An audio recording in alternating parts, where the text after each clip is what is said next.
Now, he may have got into this wrap for $5,000-$6,000 with that subject to buyer or subject to borrower, the original borrower, and says, listen, I'm going to give you $5,000. You move out, we'll make things happen. I'll pay for everything. So that first initial investor, me, I'm out $5,000. I sell to Scott, the new borrower.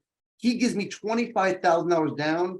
I'm now positive $20,000. Mm-hmm. Investor Nathan comes in as a note buyer and says, listen, I see you have a $125,000 lien and a $50,000 first. I'll pay off the first, but I'll pay you $75,000 for your $125,000 loan. He'll pay off the first for $50,000. He's now into a $75,000 first lien now for $25,000 at a 10% yield. Marshall, I'm thinking that would probably kind of solve your question there. And why would anyone do that? I think the yield is probably pretty good.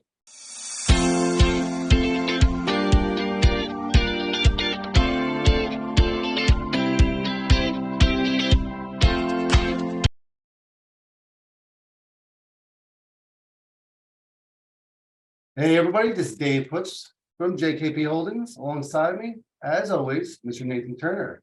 How are you, man? Good morning. Doing very well. Doing very well. Awesome. I'm glad to see you connect for a few minutes. I know that we've been talking a lot lately. It's interesting that as worlds connected, and we've been doing this for almost 2 years now, which is shocking. Yeah, we just kind of discovered that the other day, and we're like, oh man, it's been a while, I guess. Wow, how about that? It's been great. It's been cool. We've had some awesome guests on, which we'll get to in a minute when we're having on today. But we're excited about a few things that we got going on. Before we get into that, some housekeeping and stuff. First and foremost, for those who have not signed up, Nathan is live with Diversified Mortgage Expo. So DME is going to be in Nashville this year in June. I encourage you guys to go take a look at it. It's going to be like no conference you've been to before. It's bridging the gap between note buyers and note originators. Yeah, one of my major things about the whole conference is I want buyers and sellers to come together and not just like, hi, how are you? Like I'm talking, we're going to make deals. I want you to be walking away and saying, okay, so Monday morning, send me over the collateral file and I'll review it. And then within a week, we'll close kind of thing. Like I want deals to really come out of this. So I'm excited to bring that together. Besides being a ton of fun, it's Nashville. It's going to be a really great time. So axe throwing and everything. It's going to be a really cool thing. So I think that what we're trying to do is put a bridge between two different groups of people, right? Yeah. Originators, wrap loan creators, as well as note buyers. But we don't know how each other work. So we're going to get into what we're going to talk today about. But we're feeling that this is the world we're going to live in for the next period of time, because the returns are great for both sides. Returns are great. And then with rising interest rates, people can't qualify for a bank. Banks have this, very narrow window of what they can and cannot do. When you're dealing with people rather than banks, you'll find they're far more flexible. And that interest rate may not get any better for you, probably even a little bit worse, but you'll be able to afford a home. And that's really what the originators bring to the table. So absolutely, I love that side of the business. I've done a bunch of originations. That's how I started in notes. So I'm excited to kind of come full circle and start talking to a bunch of these originators now again. And before we get there, Nathan and I do run a advanced note investing weekly class. For those who are not familiar with the class about, we talk about, of course, the big one is the bid calculator. We work with a non-performing bid calculator that you can literally plug and play tomorrow and get working. Not a simple performing calculator, which we do teach, but we talk about that. We talk about due diligence, systems, managing your systems, managing your providers. And those who join the classes have been blown away in their experience, investors too, joining us. Yeah, and that's the thing where, we're not looking for necessarily fresh off the boat beginners. We're looking for people that have some education, that have taken maybe a class or two, read a couple of books, whatever it's been, but they have some kind of education behind them or even a little bit of experience. We want to take those people and really help them ramp it up, because this is a fantastic business, but you have to know what you're doing, and more education, the better. And we're running into too many people who just don't get it, right? They don't know the math, which is crucial in the space, right? Yeah. We talk about don't bidding on BPO or UPB because it's a byproduct, and it really takes out the calculations of the note, which is what you're buying. You're buying a note. So we talk about a lot of that stuff, and the non-performing calculator is very, very big because you're including states differences, you're including timeline differences and costs, statute of limitations, everything that comes into play. So yeah, there's a lot to it. So educate yourself, because yeah, this is not real estate. We've said that over and over again. This is not real estate. This is attached to real estate. This is adjacent to real estate. It's related to real estate, but it's not. Yes. So if you are originating notes, hopefully you get the note math. If you don't, let us know. If you're a note buyer and you don't get the math, let us know. Yeah. But what we're trying to do today is really bridge the gap by bringing in somebody who's extremely experienced, that could talk for probably 3 days about this topic. I'm bringing him in, and we're screaming him in now. Scott Horne is from Texas, and he's been dealing with originating notes and loans and things like that, and all other facets, which we're bringing back on for years and years. So, Scott, thank you and welcome to our Friday Live. Well, great to be here, guys. The topic that I love to talk about. Well, the only thing I love talking more about that's more fun is me. And I'm kidding. No.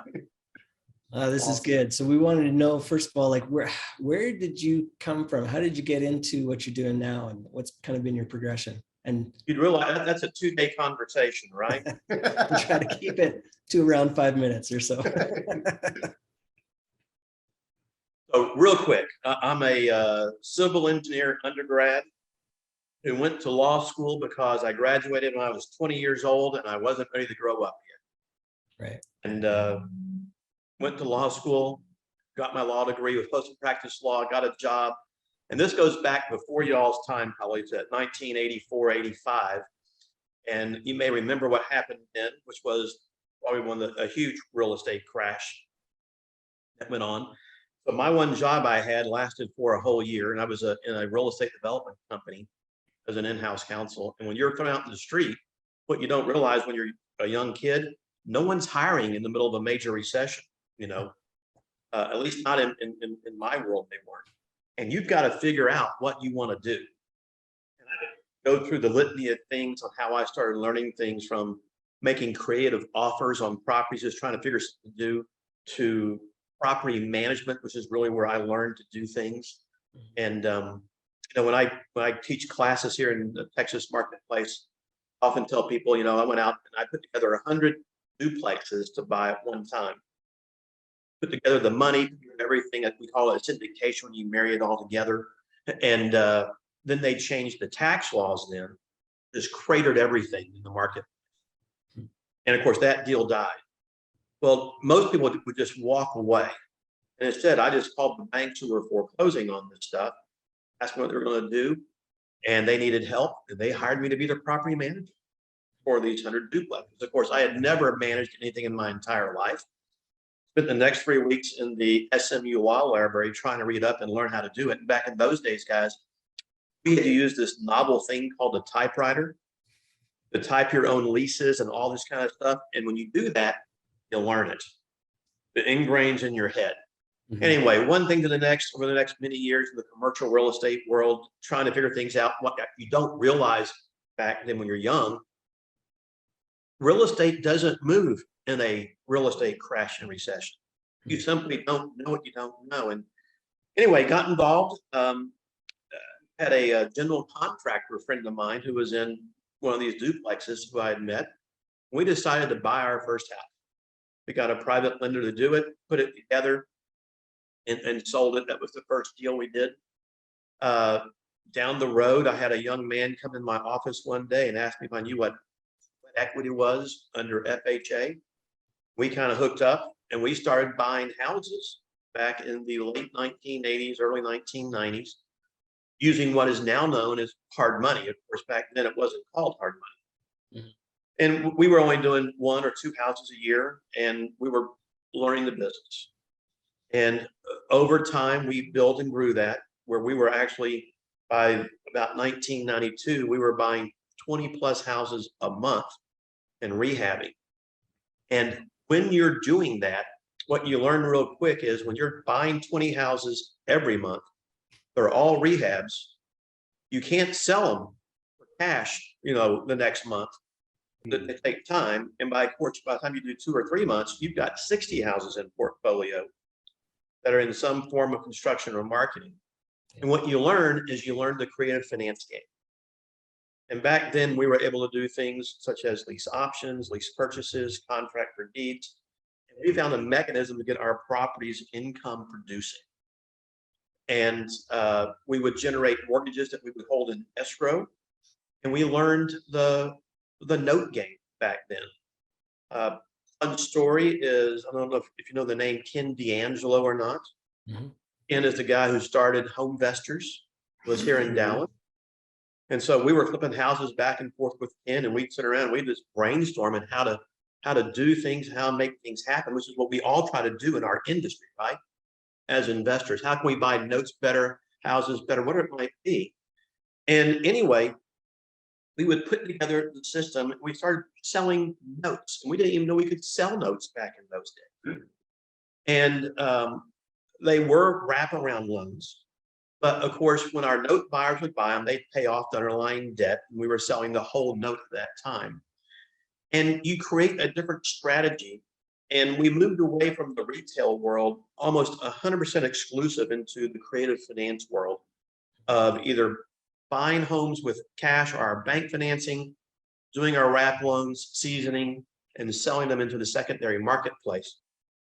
And back in those days, we weren't doing a lot of creative finance deals on the front end of the transaction because you didn't have to.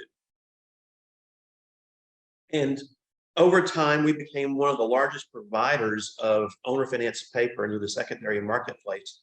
You learn that industry very well. Then, of course, we come across good old 2008, 2009, when the whole world caved in around our ears again, which is what really changed a lot of things as they changed more compliance issues, et cetera. The banking world changed quite a bit. And the creative finance world really started to blossom at that point in time. Mm-hmm. And along the way, this is where what they call buying homes subject to the existing debt came into play. Buying with a wraparound seller financing. And then a lot of people were also selling the homes using wraparound mortgages, which is, I know, one of the things that you guys are running into, right? In 2012, 2013, they start changing here in Texas. Our property code is changing to adapt to this a little bit. The SAFE Act is initiated. Good old Dodd-Frank is initiated, which actually covers us smaller people as a small creditor. And you have to start to adapt to those items. Prior to that, the loan servicing game didn't exist for owner finance paper. Prior to that, the RMLO, the residential mortgage loan originator, didn't exist. Yes, we processed our buyers, but we did it all internally, not utilizing the RMLO. And all of this started coming to the forefront because of what we do in the industry. We were the guys who initiated all those industries here in Texas, from the loan servicing to the RMLO, and started to push that out into our marketplace because nobody was doing it. And we started to teach people here how to do this business and why it works. And I believe that, of course, I love the creation of the owner finance note and the sale note. I think it's one of the best ways to generate wealth out there. I like it much better than the rental game, 10 times better than the fix and flip game. And it just depends, of course, on who you are. Do you want to originate the note and hold it, or do you want to buy the note? And of course, there's time issues and things like that involved. So along the way of all those kind of things, we became Texas's largest hard money lender. Up through 2009, where obviously that quit for a while, back in that game again. And today we are one of the foremost law firms that closes creative finance transactions, not only here in the Texas marketplace, but we're now national, helping people close these deals. We do the loan processing and underwriting. on a national level. We have a loan servicing company.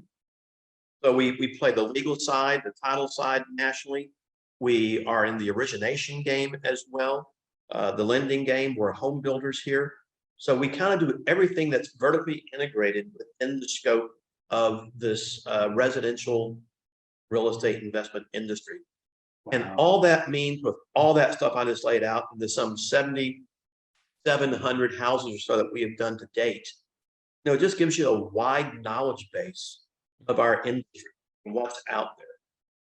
And I heard you guys talk about some things earlier, because you are talking about buying notes from banks.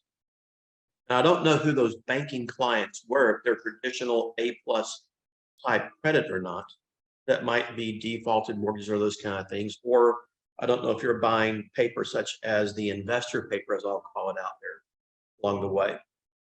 So there's you a brief history, as fast as I can give you a brief history about going on ad nauseum. Yeah. I love it. Interesting. It's awesome. And for those who are curious, we are streaming LinkedIn, Live, Facebook, so I'm just kind of managing that stuff. And inside the Facebook Live is a link. If you want to get Scott's information or ask questions, I have a link in there. You click form and we will provide you Scott's information. We're going to focus today on the wrap loan world, which I really wasn't involved up to a couple of years ago, and we're finding out how big it is. It is tremendously large. And what they're doing, some are doing it right, but most aren't, we're finding. And let's start with the fact that most wrap loans are done with a subject to situation, or done with a subject to. And for definition, subject to is basically you're going to take over another borrower's debt and make payments on their behalf. So for whatever reason, a subject to owner who has equity, typically in a property, wants to get out of their property, and in turn is willing to send it to Nathan as a buyer and transfer the property over to him, and then let him to make the payments. What would you say the proper way, or is there a concern with the due on sale clause part of that first transaction? So let's start with due on sale. Mhm. So let's just talk about an investor who wants to buy a home, and they're going to buy it subject to the existing debt, meaning that the seller's mortgage is being left in place. Number one thing that we teach and preach here very heavily is you just don't buy that property. You give that seller back a deed of trust to secure and protect them. We're always wanting to protect our sellers out there, because bad things happen to good investors all the time. Yeah. And sometimes you just can't provide the seller a deed in lieu. No, but you want to make sure they're protected, because if you don't do that, you may be buying a lawsuit. Mhm. So when we do a subject to type transaction and there is a mortgage, the great majority of those mortgages have what is called a due on sale clause. And guys, due on sale means just what it means. It means when you sell the property, you're supposed to pay off your mortgage loan. Mhm. Simple. Well, over the years, from what I understand, that clause has kind of morphed to mean many, many other things. It says that if you transfer this property into a trust and you assign the beneficial interest of the trust, due on sale comes in. Obviously, if you do a wraparound mortgage and you sell it in that format, even though you are still a liable party on that note, which is what the bank cares about, and the bank is still in first lien position, they can still call the loan due. I don't understand that, guys. I would love to get the logic behind these banks calling a due on sale loan when they're still first lien position, Mhm. and their borrower is still their borrower. Nothing has changed. Yeah. Why is this an issue? I don't know that answer. And why do they care? They're getting a payment. Like, mortgage companies care. Your small commercial banks, they get it. They now have two parties for repayment in that regard. They Mhm. love it. But anyway, that's one of those conundrums we may never know. absolutely. So due on sale, I can talk about sometimes if you sign a lease for more than 3 years with your resident, it could be a potential due on sale. It's all about control, in my opinion, by the mortgage company. That's all it is. It's a control factor. But along the way, I always ask two simple questions. We'll see how smart you guys are, okay? What does a mortgage company really want? Money. Money. On-time payment. That's it. Do you think they want to own a house? Not They at all. don't They're have not the set up for that. bandwidth to do that. They're not, that's why foreclosure was such a problem for so many years. Yeah, mortgage companies are lenders. They are Yes. not in the real estate business. And there's data out there that says when a mortgage company does foreclose on a home, they lose tens of thousands of dollars on average. Why would you want to do that? So, by the way, great answers, guys. And those are the universal answers across the board. Thumbs up, baby. Passed. Across the board. And it's common sense. And when you realize that, it helps you navigate that in your mind a little bit of how due on sale works. But it can still happen. It does happen. I will tell you, in the some 10,000 plus deals that I've closed, I've only dealt with due on sale 10 times. Yeah.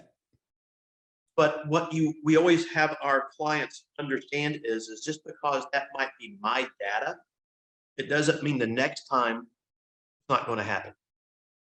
And even though I've been able to get around it through some various mechanisms, it doesn't mean you can get around it the next time.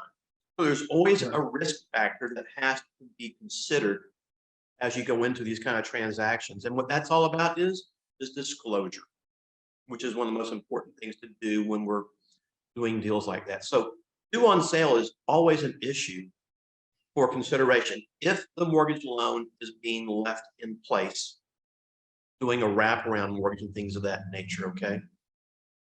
So I hope that explained due on sale pretty well. So, correct. And from what we've learned is the best way to get around it is to put the house in a trust and just change beneficiaries. Well, let's just talk about that. So when you're talking about putting the house in a trust, Yeah. you're not what people don't understand is where that comes from is what's called the Garn St. Germain Act, I think going back to 1980, that says a homeowner can convey their property into a financial planning trust. Okay. Well, you're not talking about financial planning trust, you're talking about a land trust mostly. Yeah. So is that really a financial planning trust? No. Now, we're not here to tell the mortgage company what we did or didn't do, which I understand. They can figure that out. And you convey the beneficial interest. I get it to the new buyer, who that might be. And they may not know about it. So it could be just fine. But if your goal is to buy that home, let's say subject to the existing debt, into a trust, and you're on the flip side, you're going to do a wraparound mortgage. Well, guess what? That wraparound mortgage is due on sale. So if it's a due on sale, why are you going to do it? No, you're not. So it's just understanding there is a time and a place for a trust, guys. And I know we're off topic here a little bit, but when you're looking at buying a home subject to, I have no objection to putting the property into a trust if you're going to live there yourself personally, if you're going to buy it or lease it, or if you're going to do a fix and flip. Got it. But if you're going to do a wraparound loan, I prefer not to put it into a trust. So there's a lot of misnomer that goes out in the marketplace. And my 2 cents as to why there is because somebody is trying to sell something to somebody to buy my land trust package. Oh, and here's how this works. And again, if you're going to lease the property, I agree with you. But if you're going to do a wraparound mortgage, which is what we're all here to talk about, not a very wise thing to do. So what is the best? Is it just to keep the way it is? What's the best way to transfer ownership from the current borrower, the subject to person, to the buyer of that subject to? Well, again, it depends on who that buyer is. If the buyer is an investor, which is what it is in most instances, you have to go back and ask the question, what is your back end strategy? If it's fix and flip, live there, or rental, I'm okay with putting it into a land trust. Not a problem. But if you're going to do a wraparound mortgage, for instance, is all that we do in my offices, then putting it into a trust, in my opinion, is just a waste of time. So we just buy it into our LLC and move on. Gotcha. So you're not afraid of due on sale clause, even though it's transferring from the borrower to the LLC? You go back to those two simple questions, right? Mhm. And by the way, when you do things right, you navigate insurance right, you make your payments timely, so you don't create an issue out there with somebody, the great odds are there's not going to be a problem. Doesn't mean there won't be a problem. It's just that I think you have some limitations out there that it won't become a problem. Yeah, and I remember this conversation coming up my very first no conference in 2009, and it's I think it's been a conversation that goes round and round and round, and inevitably it all comes back to the same conclusion. Somebody says, okay, how many people have dealt with the due on sale? And no hands go up. I mean, it does it happen? Obviously, yes, and it can, but it's extremely rare. So, you know, I do think it's rare. Yeah. But as a lawyer talking to a client, we can't say it will never happen. Sure, of course. In real life, it does happen. It has happened. Yeah. We have had to deal with it. Heck, twice to me. Yeah. One of my stories was, this is back in probably 2013 or 14. I had a house I had bought in 2000. I financed it with a mortgage. I financed 50 houses at the same time with one mortgage company. Mhm. They knew exactly what we were doing, but of course that bank or mortgage company sold to mortgage company A, that sold to another company B, and somehow my mortgages wound up with Wells Fargo and Chase. Now, of course, the original lender that I had agreements with, et cetera, everything was great. And this is 15 years later, perfect pay history. Wells Fargo, in the middle of the real estate crash, calls one of my loans due.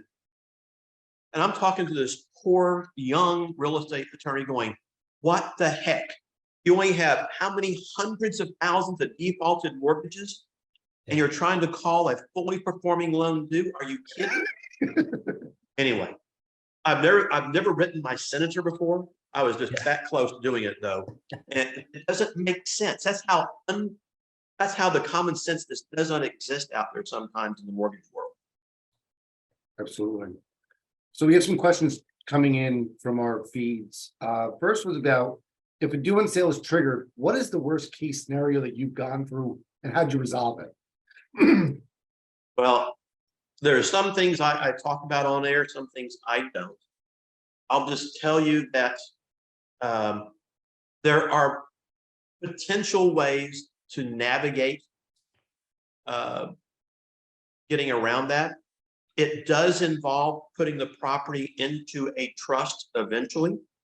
It's just that it requires 3 times the paperwork to do that. Because if that comes out, they are going to require you to convey that property back to the original seller and provide evidence of that. And from there, that's when we utilize the trust and some other mechanisms that help us to navigate that a little bit. And again, you know, there is no 110% guarantee of this anywhere you go. There's not 110% guarantee of anything that I know about. But we've been successful to navigate that the times I've had to deal with it out. Fortunately, it hasn't been that much. And it's just making certain that as investors who buy properties, know what you're doing day one, not day two. Make sure your insurance is done right. Make sure your payments are done right. Get things brought current. Don't be stupid. And unfortunately, that's a dangerous word in the investor industry because a lot of investors, they don't pay attention to what they need to be paying attention to. All right. So now let's say, so you've gone through, you've created this. Let's talk about creating a wrap. How are you doing that? What are some strategies surrounding that? Oh, wow, guys. So let's take a moment because there are 2 ways to create that wrap, or several ways. And of course, the underlying debt could be where there's an existing mortgage through, let's say, Bank of America, ABC Mortgage, whatever it might be, company out there. Maybe it's your small commercial bank. Maybe it's a private lender. Okay, all that's great. You still do the wraparound loan. Well, what anyone who is going to create a wraparound loan has to know is, first off, what does the SAFE Act say? Well, most states, you know, the SAFE Act says that you will incorporate a residential mortgage loan originator, which is a loan processor, into the equation so that you can provide your wrap buyer the RESPA. And RESPA is the Real Estate Settlement Procedures Act. It's a federal law. And there's some 36 disclosures to be provided to the buyer. I can't do that. Y'all can't do that. We don't want to do it. You let the loan processor do it. And it's just like any traditional mortgage out there. And the SAFE Act also says you're supposed to incorporate a knowledgeable real estate attorney into the transaction. And but for Texas, most states, you do that on every single deal you do. Texas had a 5 property de minimis rule. It's now 3. But really, it was never more than 3 because you have to comply with RESPA if you do more than 3 transactions in a 12-month period. And keep in mind, guys, we are talking about consumer loans, not commercial loan. The difference is a commercial loan is business purpose, non-owner occupied. Consumer is owner occupied. The whole world gets, exacerbated when we deal with the consumer world, which is what we're really talking about out there. So you got to understand the basic tenets of the SAFE Act. Then we have this animal called the Dodd-Frank Act that we keep hearing about always, and it does apply to us because we are what they call a small creditor. Unless somebody out there is doing $5 billion a year and more in business, and if you are, you need to call us and talk to us. We'd like to know who you are. We're not a large creditor, so things are a little bit easier. But Dodd-Frank is there to protect the consumer from unscrupulous investors. We know that those guys are out there, unfortunately. And, they have 3 levels of Dodd-Frank. They have QM, which is qualified mortgage. And we don't want to be there. That's where the banks live because they're lower interest. The next level is one called high cost. And that is where if you have an existing mortgage on the property, your annual percentage rate or the APR cannot exceed 8.5% over the APOR, which is the annual prime offer rate. Now, rarely does anything get that high. I've seen it a few times when the prime rate was really low, almost 0 out there. You really had to look at that and understand what was going on a little bit. And is that Texas specific? No, that's national. Okay. Dodd-Frank is national. But the And 8%? Pardon me? The 8% over APR, is that? Yeah, that's national. 8.5% over the APOR. And that's there's an index that comes out every Tuesday that you can look up online. And will that override usury laws? Probably not. But usually to a consumer is going to be an 18% interest rate, at least here in Texas. Right. Correct. There's some states are 10 and 12. It's crazy. Yeah. I mean, if you go beyond a 12% rate here in Texas, there's some additional disclosures you need to provide the borrower. That's the RMLO's job to do along the way. Okay. And that's just part of the RESPA and here in Texas, the Constitution scenario to do that. The next level of that is one called high price. And if you get to that category, which guys, that's really hard to get there, then you have to have your borrower go online, take a FHA, an FHA course, I believe, and get a certificate. And although I've never done that, I've never even looked at it because I don't ever intend to go that high. But I think the certificate says, hi, I'm an idiot for letting you sell me a house at such a high interest rate. But it's one of those kind of things you want to do to ensure you cover your rear end out there because things can happen. So from there, you understand the levels of Dodd-Frank. The most important thing with Dodd-Frank is what we call the ATR rule, the ability to repay. And that's where the buzzwords are: we as an investor, a seller, must consider and verify the borrower's financial information provided to ensure that they have the ability to repay the loan. In other words, common sense, guys. Yeah. If you've got a 35% debt to income ratio, you're probably okay. If you've got a 70% debt to income ratio, you're probably not okay.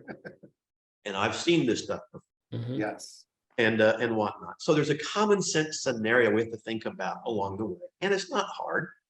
And you just don't push the numbers. But we're running into people, me, Nathan, who are not using RMLOs, not underwriting loans at all, and not servicing notes, which we'll get to. But for those who are watching, what are the penalties, if you take, Well, what we're hearing people is they find a property subject to wrap it, which we'll get into what you need to wrap it, but then selling it with 20% down and running up a mortgage note and then walking. yep. Well, so first off, as you do that, trying to get my head around this. So first off, under the Dodd-Frank Act, Mhm. and this gets a little, it's not complicated, but for instance, RESPA says if you do more than 3 transactions in a 12-month period, you're under RESPA.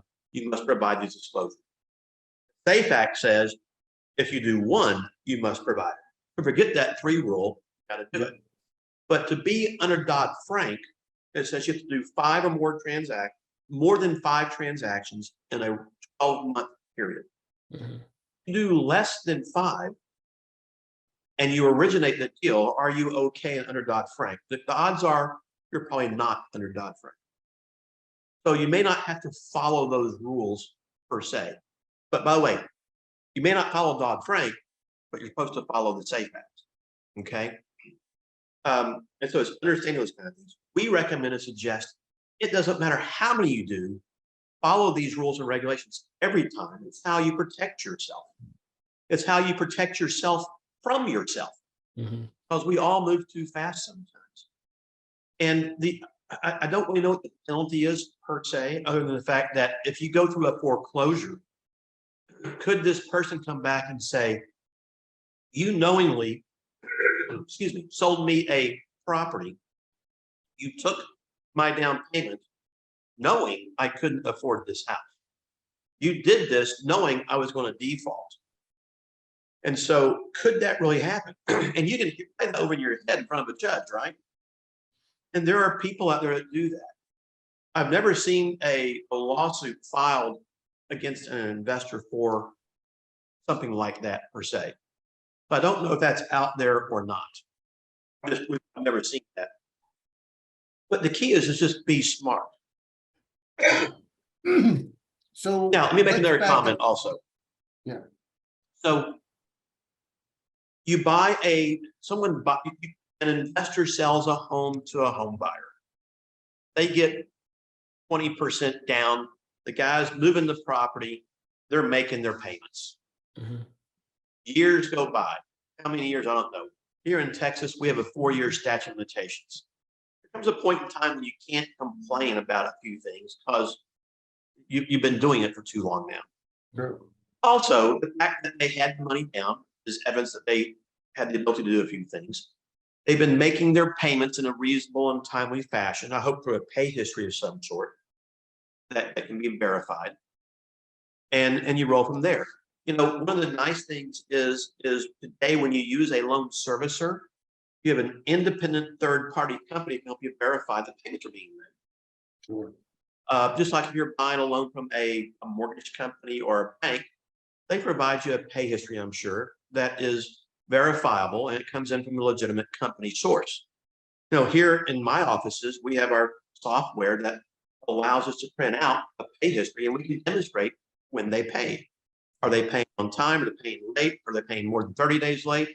And you can demonstrate those things, which we as investors, if you're buying a note, you want to know those kind of things to make an informed decision. And it's if you see these notes out there being originated and there is no processing, I think it's just being cautious. Maybe it's hard to go back and reconstruct the deal. You know, it's kind of hard to put the baby back, you know, once it's born, but, and it's done. And if you're buying this property from an investor, maybe there's some risks to navigate. I don't know what that risk is per se, but it's just being wise, maybe asking that investor seller to provide you some evidence as much as possible. And gosh, I go back to guys to 1992, 30 years ago, 30 years ago. I don't feel like I'm that old, Mhm. but Originally, we just took an application only. We didn't get verifications of employment or rent. We didn't get W-2s. Until we started selling our first note package, we went, oh my gosh, we get how much more money by having what we call a pretty package, fully documented from your collateral package perspective, which is important out there. Yeah. And again, for the investor who does these loan origination, we're going to do that every time, no matter what, just because it does help you maximize dollars in the market. So let's back up for a second, right? If someone here is going to buy a subject to property, because for a note buyer, for ourselves, we're going to get to the end here for note buyers here, but for someone who's going to buy a subject to and get that transfer over to them, we've been told you need a power of attorney and paperwork like that. What are some of the items, like on a list of what people should gather together from the subject to borrower to transfer to the investor who's going to wrap the note? What kind of documents should they collect? Okay, so we're talking about acquisition of property, right? Yes. Yeah. Yep. From that original. So, owner. for instance, here in our law firm, and we close these transactions nationally for everybody because we like to make sure there's proper disclosures out there and that everybody goes into these deals with their eyes wide open. Due on sale, number one. And of course, we want to make sure that our seller understands they're still liable on that debt until it's paid off. Those are the two most important things we're trying to get disclosed along the way.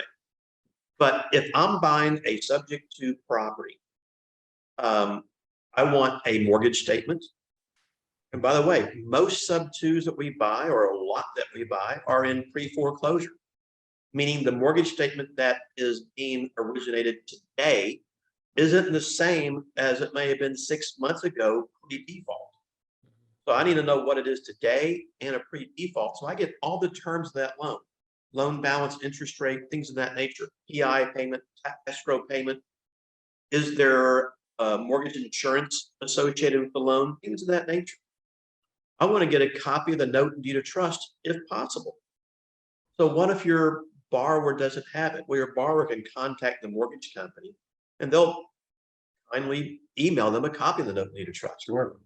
I want to get a copy of the insurance policy.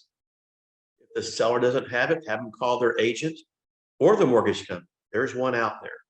Because I want to know what that loss payee clause is. I want to get enough information when I'm buying this property. I know what it is I'm buying and what I'm obligating myself to. But how about between the investor who's buying it and the borrower itself? Things like the power of attorney to be able to negotiate in their behalf later in the process. Oh, absolutely. So in our disclosure packages, hang on just 1 second, guys. Yeah. Forgive me here. My coffee got cold. Asking one of my gals to be warming up a little bit. We provide an extensive disclosure package between the seller and the investor buyer. In that package, it does include powers of attorney specific to the property. It includes authorization forms to communicate with the mortgage lender. It contains things such as the due on sale clause disclosures, various other disclosures between the seller and buyer so that the seller knows exactly what they're doing. Can the seller ask for financial information from the investor? Sure. I have never seen it happen. They can. Do they want to use a loan servicer? Do they want to, they have all these things. Sellers don't know what they don't know. Correct. And even if there's a realtor involved, that realtor doesn't know what they don't know. Right. And rarely is a lawyer involved because usually the seller has no money to pay for one. Yeah. And so because of that, we try to idiot-proof these transactions with proper disclosures along the way so that everybody goes in, they have an opportunity to read the paperwork, understand what they're doing, and they move forward to the next level. So we go through a proper disclosure package, and I have a philosophy of we don't close that deal in 1 day. I like to wait a minimum of 10 to 14 days for closing. Why? I want to give the seller every opportunity to review that paperwork, to seek counsel of their choice, whether that's through a realtor, a lawyer, a financial advisor, somebody. Now, will they do it? Usually not, but it doesn't matter. I want to give them that opportunity. It's just a smart thing to do. The only time you do something faster is if you are in imminent foreclosure. We close lots of deals the day before or 2 days before the foreclosure out. And there are exemptions for that instance, different scenario. But if you have the time, give the seller some time just to do that. It's a fail-safe scenario. It's about learning how to be smart. It's how you stay in this business for a long time by trying to be as smart as you possibly can along the way. Now, disclosure package is so important, getting the proper information.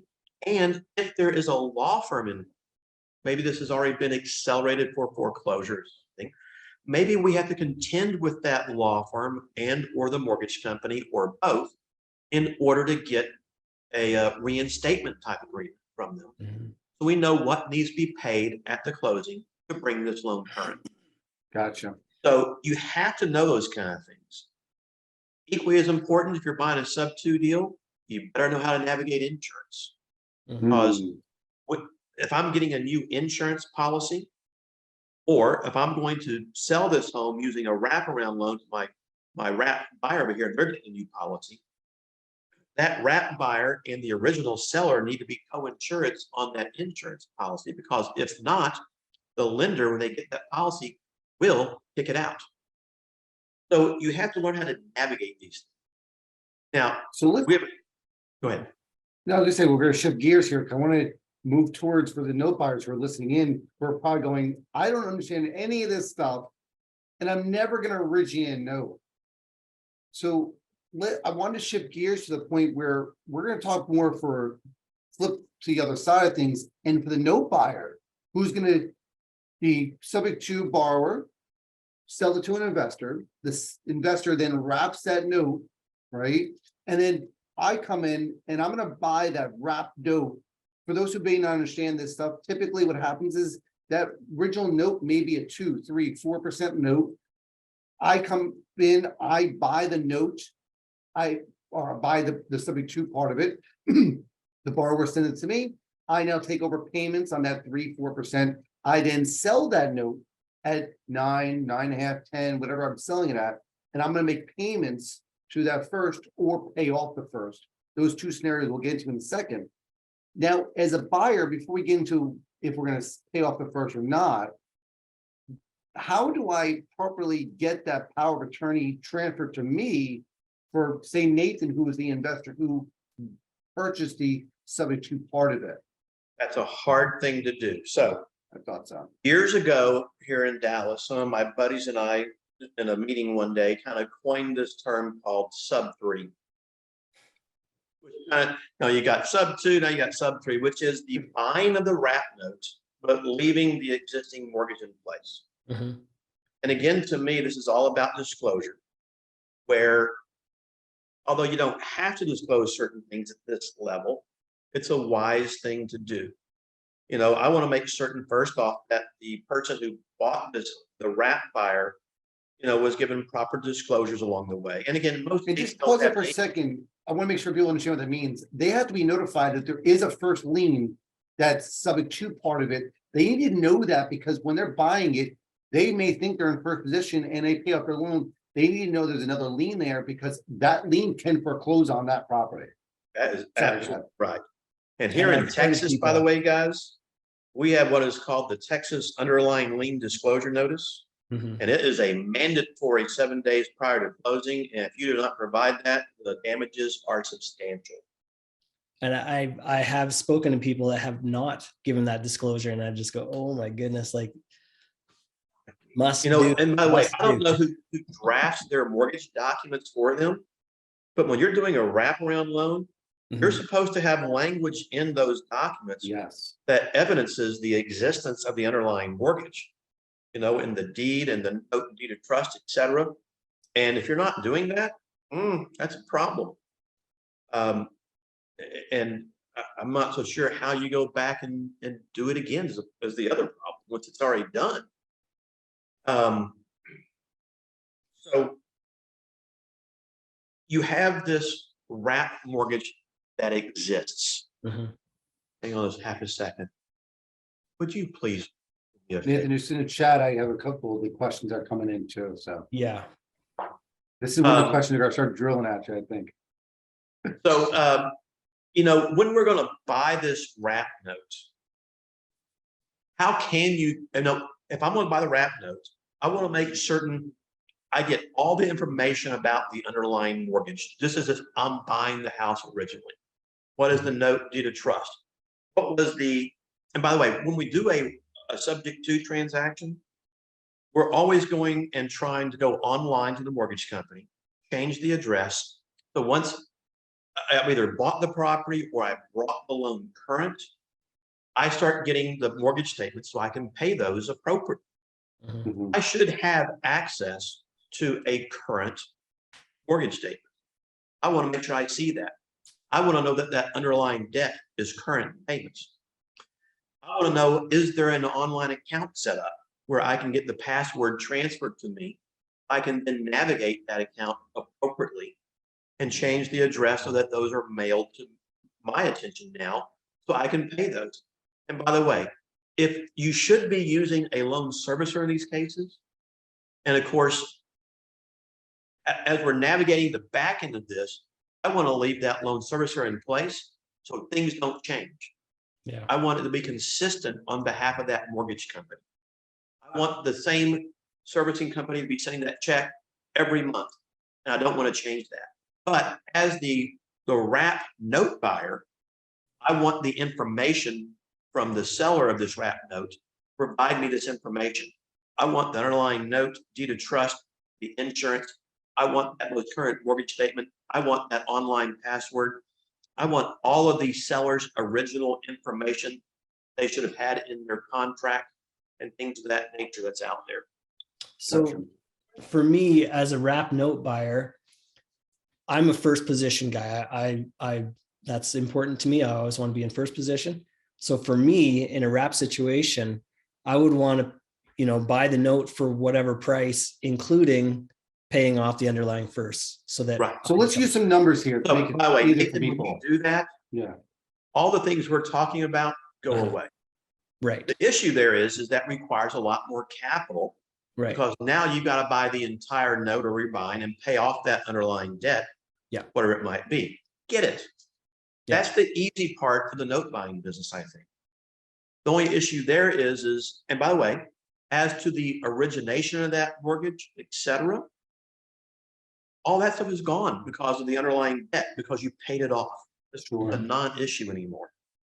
The only issue So you've let's- got now is to ensure that that borrower has the ability to pay and Mhm. things of that nature. Was the investor under Dodd-Frank at the time that this was originated? Right. Did they process the buyer to determine that? And then based upon many variables such as the pay history, the down payment, things of that nature, you make that decision. Is it worth going ahead and buying this note? Right. so let's give us Going- some numbers for those of people who are curious, because I think we're getting some questions regarding like, they don't understand this, what we're trying to do. Why So, is this worth Let me it? let Yeah, me so lay this more- out as simple Yeah. as I can. So, investor A buys a property subject to the existing debt. That debt is left in place. So now the seller is no longer the owner of the property. They become more or less the bank to the Yeah, investor A in a sense. Yeah. From there, they own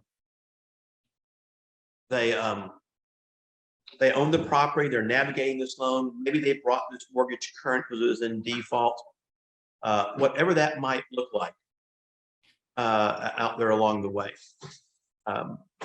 It's just, let me give some numbers for people. That's probably easier. So I know Marshall had the question, why would anyone do this? Let's imagine you have a subject to $50,000 first balance loan, right? And that's a 3% interest rate. I come in, but Nathan comes in, he's the investor, he talks to subject to, gets it situation, and then he wraps it with the borrower. Scott's the borrower.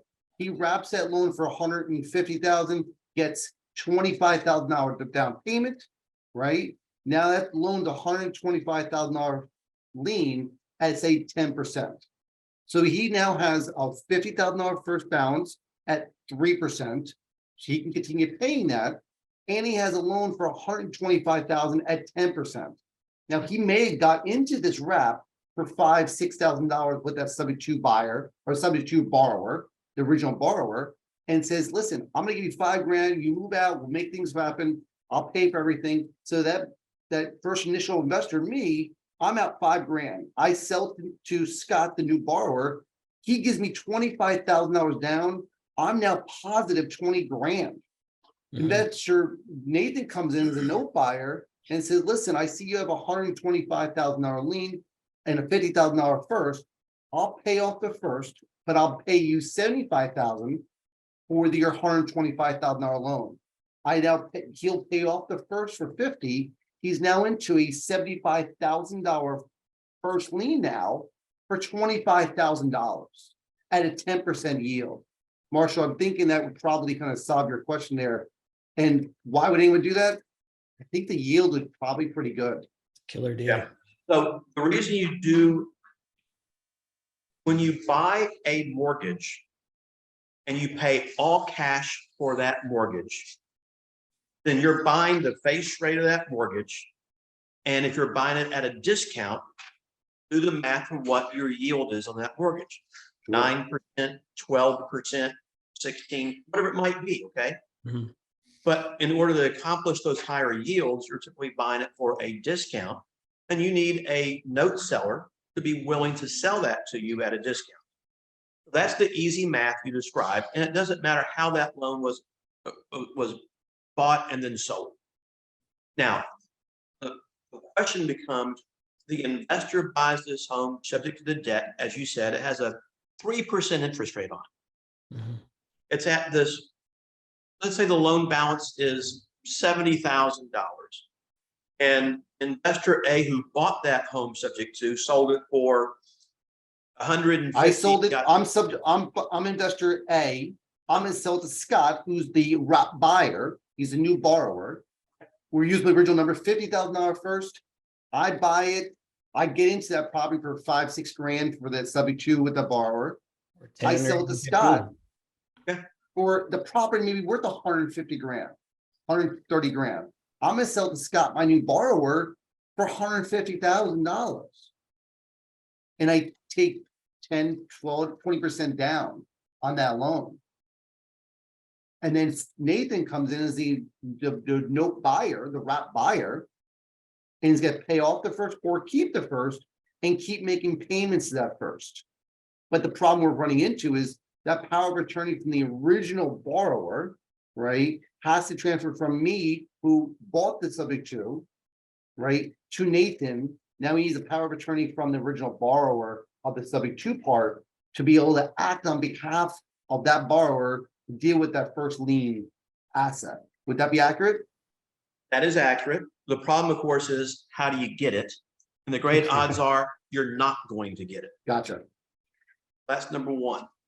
Number two, if you are investor A who bought the home subject to, and you have the power of attorney between you and the original seller, you know, and let's say Nathan is investor B who wants to buy the note, unless you can go to that seller and get a new POA, which is problematic, Mhm. then maybe Nathan can get the POA from you relative to this property. You provide him your original POA, so he controls So both of them, assignment of POA.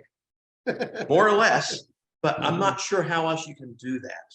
Yeah. And so there's a certain navigation there. Now, by the way, if you handle these transactions properly, the great odds of having to deal with the mortgage company, the great odds of having to provide this power of attorney to the mortgage company somewhere along the way, slim to none. Mhm. Why? I like to recommend and suggest you navigate everything online. And so long as that loan is current and maintained current, so long as you have the access information online to navigate everything, the great odds are you don't have to worry about it. Okay. But could you? Yes. So if I can't go back to that original seller, if I can't get a direct POA, I'll at least get one from investor A so that I at least have his, and I have his original POA that I can provide to either a future title company or I can provide to the mortgage company as needed. So in other words, you do the best you can. Like anything else, there's always a little risk to our business and how we navigate this stuff. When I enter into these kind of transactions and I buy this wrap mortgage, this $150,000 sale, 25,000 down, a 125 note at 10%, let's say, and this underlying debt might be $75,000, whatever it is at 3%. Well, obviously, yeah, I'm getting 10% on 125. I'm only paying 3% on 75. You're making 7% on the 75. You're making 10% on the difference. Not a bad yield return overall. Mhm. And this really is a cash flow game along the way and how you look at this. And I'll give you an example of what I mean by that in a moment and how you kind of play the sub-2 game with wraparound notes in the back end and things of that nature. But it's just, you get as much as you can get. It's knowing what you need to get in order to make sure you document your file. I want to get the entire collateral package to the wrap buyer. Get as much info. And hopefully this investor did something rather than just willy-nilly going out there and sell it with no information. Hopefully there's at least a 1003 application, right? Did he get tax returns? I don't know. I hope so. Was he under Dodd-Frank? Maybe I want to have him sign an affidavit saying that when this loan was originated, he did not have to do this in some format. Now, by the way, remember, you're not exempted from the SAFE Act. You might be exempted from Dodd-Frank, but you still should have done this. And the question becomes, are we as a note buyer, who's a third-party note buyer, do we get catapulted into that note seller's position or not, for failure to originate? I don't have that answer. Could it be a possibility? Maybe. There's probably some difference there that we're not, but we aren't the person who originated it. I think the liability lies with the person who originated. So again, as the buyer of this wraparound note, I believe what we need to do is just be very wise, gather as much information as we possibly can, get the collateral package, the note buyer, whatever, or the wrap buyer, get the entire contract package and disclosures, etc., between the seller, find out what was out there, find out, did investor A, who bought the subject to deal, did they give the seller a deed of trust to secure performance in some format in order to protect them in case something happens to you as That's a investor great point, B? Scott. So most people don't know what you're saying there is that we were talking with a wrap buyer the other day about this, performance deed. And we said, you can't do deed and lose with stuff. And he said, no, it wasn't for that. It was for the fact the investor who's getting into the subject to, it's a deed of a performance that if you fail, that basically that property will revert back to that original subject to deed owner, which is awesome. Yeah, that's so great. one of the questions that came up was from our a few people we had. One was a great comment from Investor Addicts, but I'll get to that in a second, from Cindy Coleman, which is one of our regulars. Would having two co-insurers on an insurance policy be a tip off for the bank for a due on sale clause? Well, again, you have to understand, a mortgage company wants their borrower to be an insured. Yeah, So just want Gotcha. money. if the home buyer, the wrap buyer buys this property, they have to be an insured because they're now the actual owner of the property. Right. Now, remember, someone has that seller's, the original seller's power of attorney to handle the real estate, the insurance, the taxes, etc., on that property. And it's just a fail-safe for protection in that instance. I'm not worried about the seller per se from the insurance policy's perspective, but you have to have that there, and or else the insurance company will kick it out. Excuse me, the mortgage company will kick it back out. So, investor had it corrected. So, Tanya Collins asked, could you, in the POA, what if the POA gives permission to the investor A and it signs? Can you put an assignment inside of a POA to kind of resolve that? Because you know you're probably going to sell the note in the future. Maybe. You know, when you start talking about things like this, Yeah. we can get off in the weeds so fast. Yeah. You know, can a seller can I give David a POA and at the same time authorize David to give Nathan a potential POA whose name I don't know? Gotcha. Mhm. I don't know that answer. Could you put it in there? Maybe. Would it work? Maybe.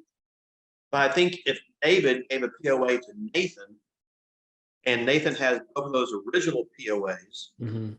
I think Nathan at least is in the best position he can be in most Gotcha. likely. That's the cleanest. Yeah.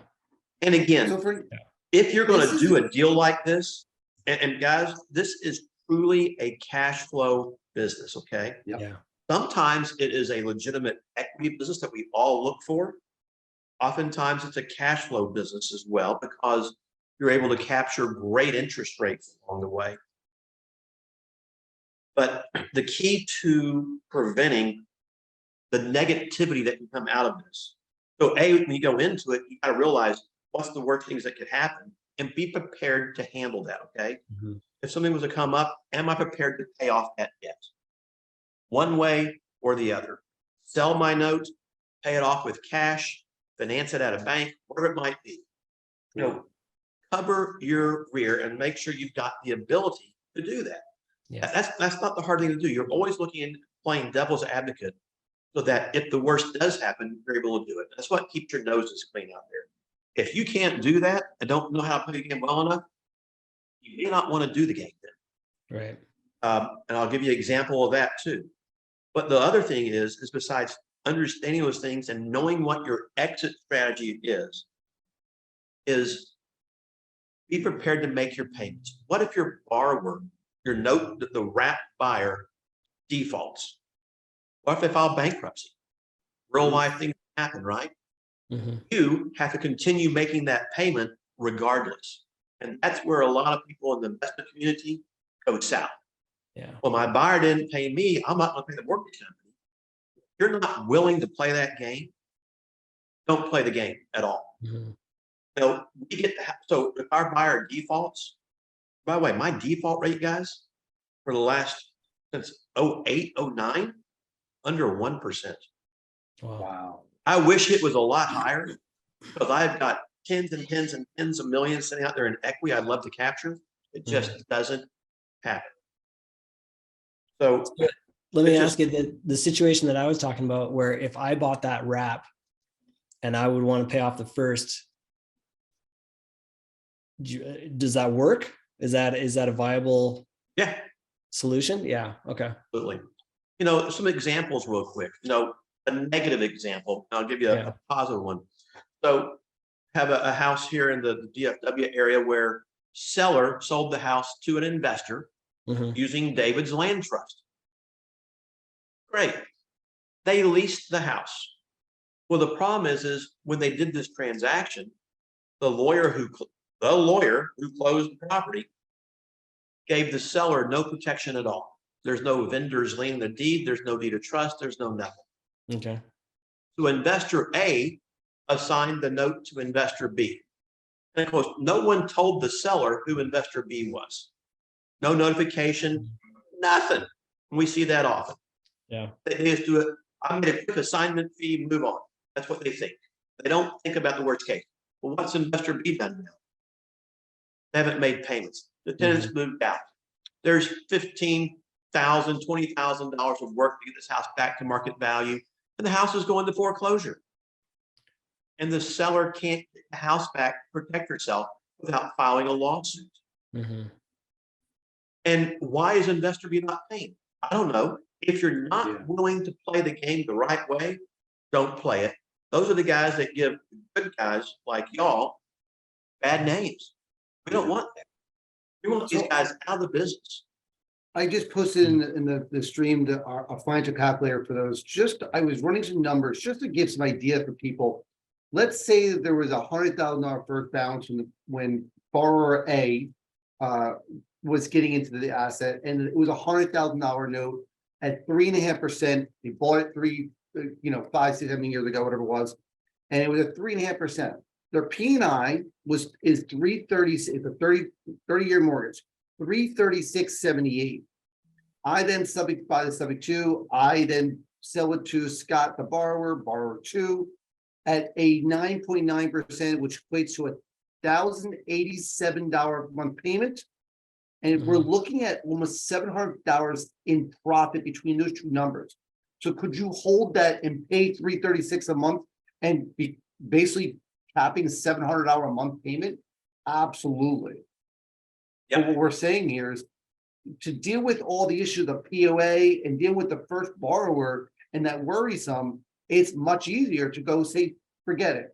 I can either pay $25,000 and get into that whole world, right? And have a $125,000 note and a $50,000 note there, or I can flip it and say, I will instead of pay 25, I'll pay 75, pay off the 50 through escrow, and then have a $25,000 payment to me.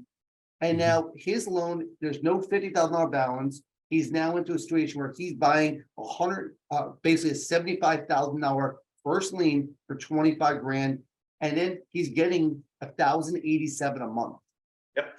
So that if that sounds confusing, don't do it. Better yet, give your money to Dave and I, and we'll go do it. Yeah. This is going to be, if you run the yield on that, I'm going to run it live when we're talking here, and what the return is on this thing, right? I now know what your game is, guys. It's crazy. Yeah. Well, I see people jump on the thing, so I'm going to run on a different site here so you guys can play with that one. But Let me give you an Nathan, example, go David. ahead. I mean, just in the same light of what you're doing. And this is from the originator's perspective, but it's the same game. So we're looking at buying a home right now where there's $145,000 first lien, 3.5%. Yeah. I've got to pay the seller $30,000 to buy this property. It needs $17,000 of work. So I'm all in at, let's call it 190 for easy numbers. And the house has a value of 290. Nice. But I have to create the value by putting money into it. Sure. And in this case, the seller is a little desperate. They're out. They've got another house. They can't afford 2 payments. The house can't sell the way it is, and she doesn't have the money to fix it. So she's stuck coming to an investor to buy it, unfortunately. And they need to move quickly. Sometimes you don't have time to do anything else. So I'm going to be out of pocket by the time I pay this $30,000 to $17,000, my interest carry, taxes, etc. I'm some $55,000 out of pocket. First off, you need money to play the game, or the ability to borrow money to play the game. Yeah. Secondly, as you said, when I sell my house for, let's say, $290,000, I might get $29,000 down payment. We'll talk about a down payment in a moment. And maybe I've got to pay a commission to a realtor or somebody who brought that deal into me. But maybe I net $20,000 less. If I take that $20,000, it diminishes my $55,000 to $35,000 out of pocket. Okay, so I still needed that $35,000 out of pocket to play this game. But my positive cash flow between what the buyer is paying me and what I'm paying the mortgage company is $1,500 a month. If you wanted to use a quick calculation, hey, what's the return on your 35? It's huge. Or maybe you borrowed that 35 from a private lender. You're paying them a 6% rate, an 8%, a 10%, whatever that number might be. Leveraging it out. How fast could you pay it off? Right. 2 years, 2.5 years. Now your borrower owes you $260,000 in a couple of years. What do you owe the mortgage company? Maybe $140,000. Look at that. You've got this huge spread.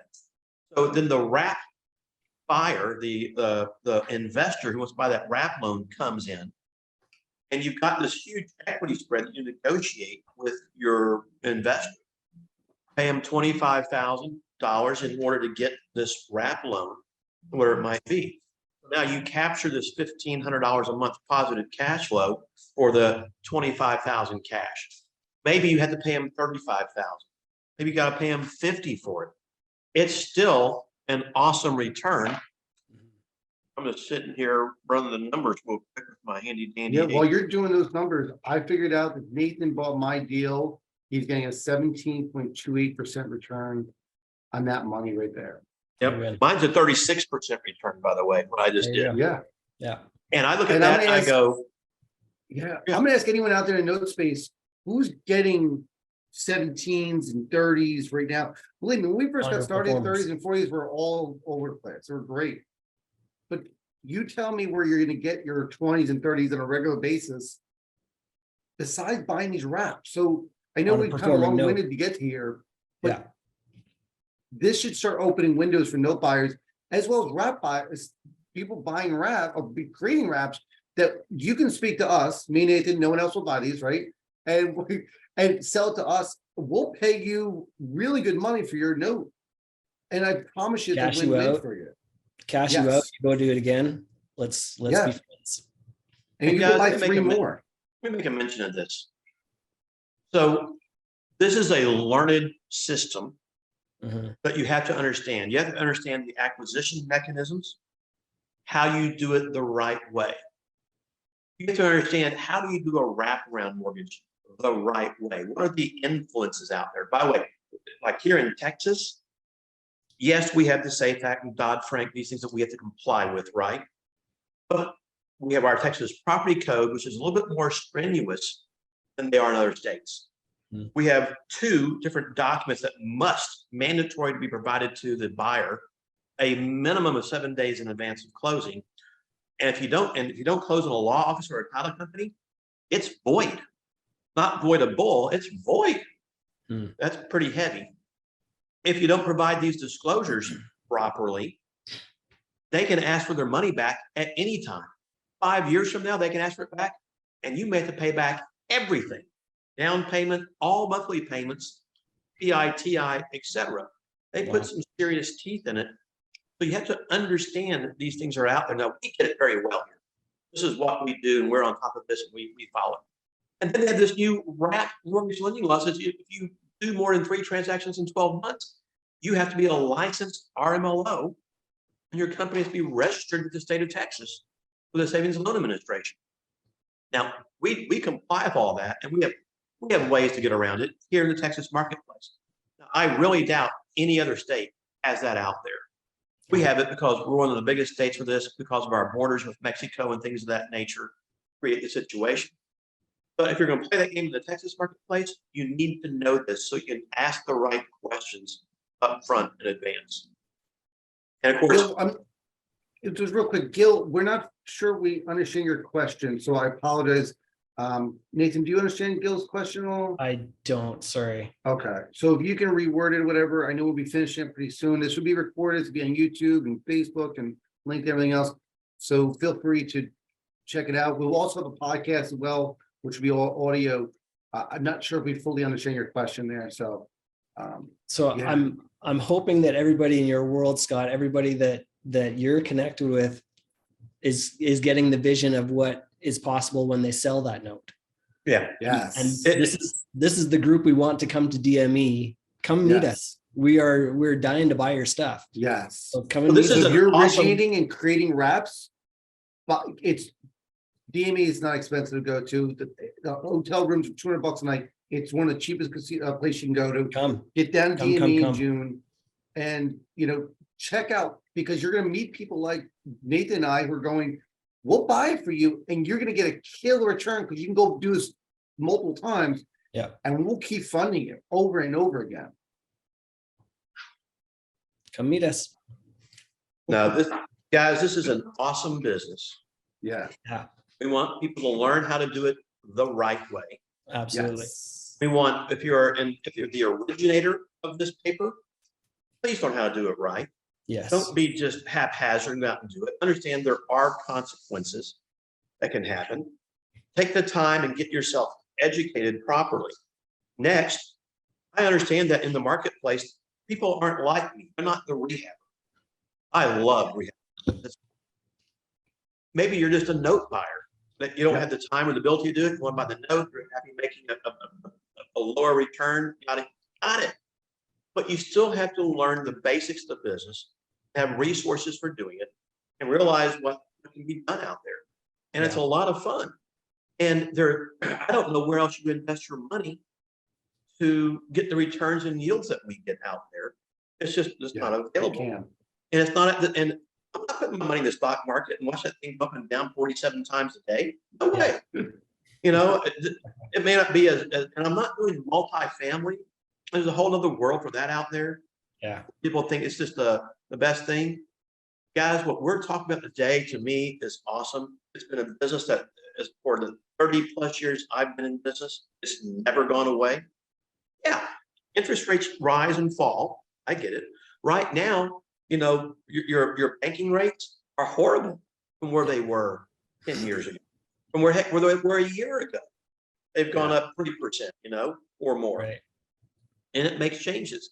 And sometimes learning this game we're talking about gives you an advantage to capture some better rates and better returns than going to your local bank, for instance, that's out there right now.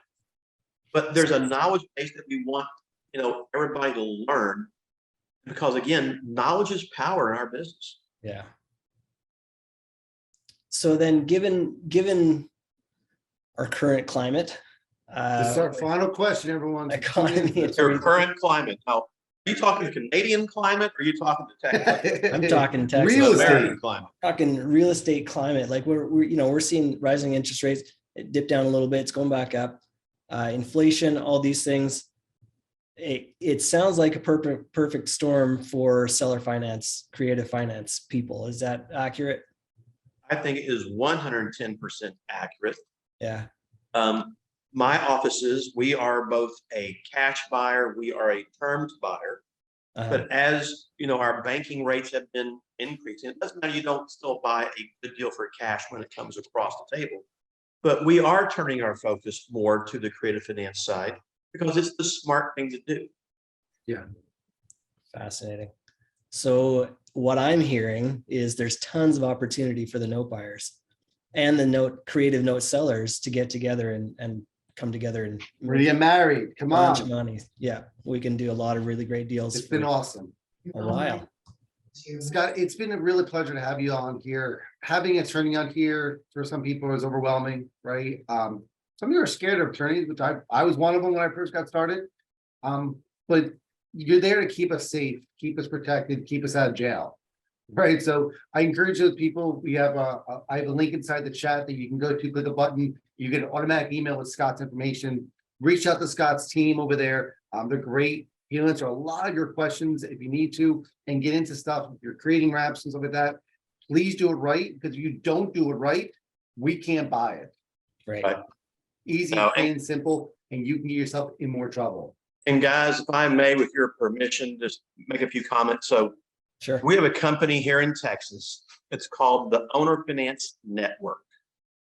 And the email is theownerfinancenetwork.com. That's our vertically integrated company where all the people on your call and others can find all of our vertically integrated services, from legal and title, not just in Texas, but national. I can't represent anybody in other states, but we provide closing services for them along the way, whether it's closing a note, which is pretty easy to do, and or placing title on it, or is it the origination side of the transaction. We have our RMLO and loan processing services, OFN loan processing. We have our loan servicing here, OFN loan servicing, which is a partnership with Home Key Servicing. We have other things for the Texas marketplace that if you're in the Texas arena, you need to know. OFN lending, which helps us to navigate these new rules and regulations out there.